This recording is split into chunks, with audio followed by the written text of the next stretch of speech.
Assalamualaikum warahmatullahi wabarakatuh. Saudaraku, dalam kesempatan kali ini saya akan menayangkan bagaimana cara membuat jebakan nyamuk demam berdarah dan memberantasnya. Nah, beberapa bahan yang harus kita persiapkan untuk membuat jebakan nyamuk adalah pertama kita siapkan sebuah wadah berwarna hitam, dan bahan ini bisa berasal dari bekas botol air mineral yang sudah dipotong, dirapikan, kemudian dicat berwarna hitam. Atau bisa juga kita memilih bahan dari bambu yang sudah dipotong dan berbentuk cangkir, atau juga bisa berupa bahan dari muk. Dan juga untuk yang lainnya yang lebih besar kita siapkan ember berwarna hitam.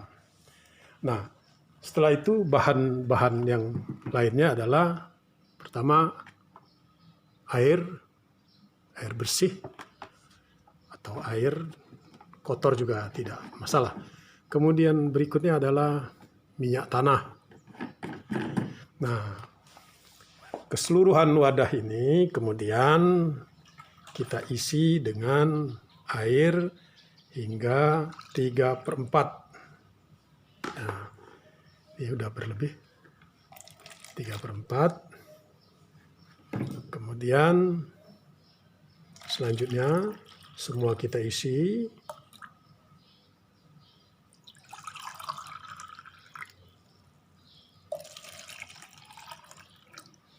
Nah, biasanya jika ada genangan air atau berupa barang yang bisa diisi air, biasanya nyamuk akan bersarang dan bertelur di dalam air, baik air kotor maupun air jernih. Nah, oleh karena itu, maka di atas permukaan air ini kita tuangkan minyak tanah. Nanti minyak tanah itu akan berada di atas permukaan. Minyak tanah yang kita tuangkan hanya cukup untuk menutupi permukaan air. Nah, mekanisme kerjanya nantinya adalah nyamuk akan bersarang ke dalam muk ini. Pada saat dia bersarang dan menyentuh minyak tanah, maka dia langsung mati.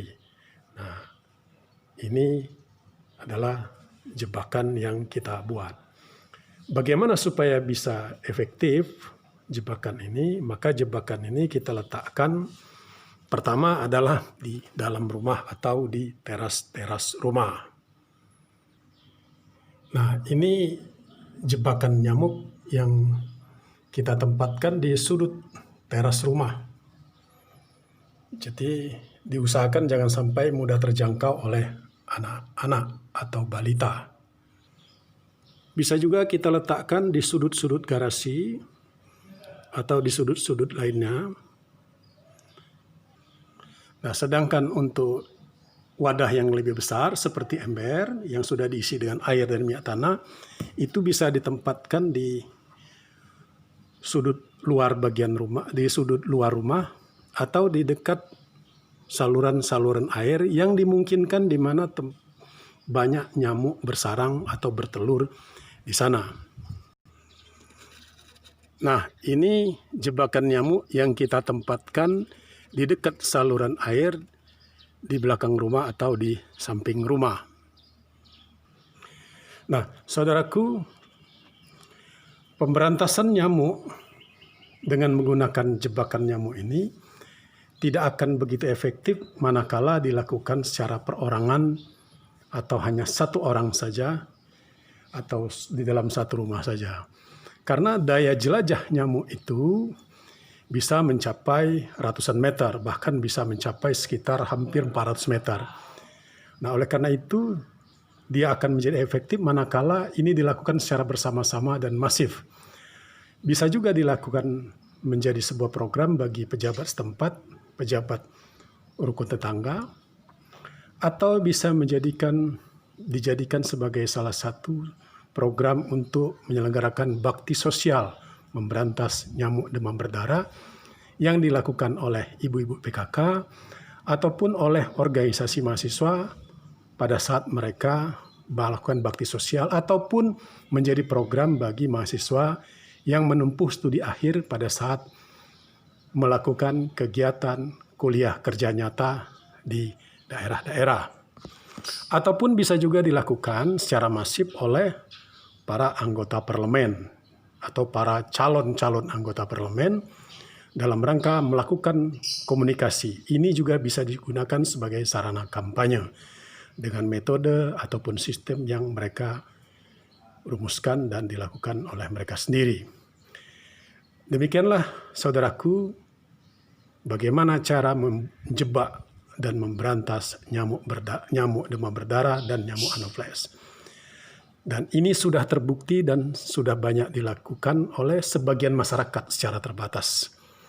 Jadi pada dasarnya mekanisme kerja alat jebakan bagi nyamuk ini adalah nyamuk akan bersarang dan bertelur di air, di dekat saluran air, dan di mana tempat air yang tergenang, di sanalah tempat nyamuk itu bersarang. Nah, dengan dia akan bersarang di tempat jebakan nyamuk ini, begitu dia menyentuh permukaan dari jebakan maut ini, maka pada saat sama nyamuk itu langsung mati. Demikianlah salah satu cara membuat jebakan maut dan cara untuk memberantas nyamuk demam berdarah yang sudah tentu berbeda dengan program yang diselenggarakan oleh pemerintah, di mana setiap kali ketemu dengan adanya genangan air, mereka buang dan ditimbun. Kalau ini sengaja diciptakan genangan air, dan di dalam genangan air itu kita berikan minyak tanah di atasnya. Terima kasih. Wassalamualaikum warahmatullahi wabarakatuh.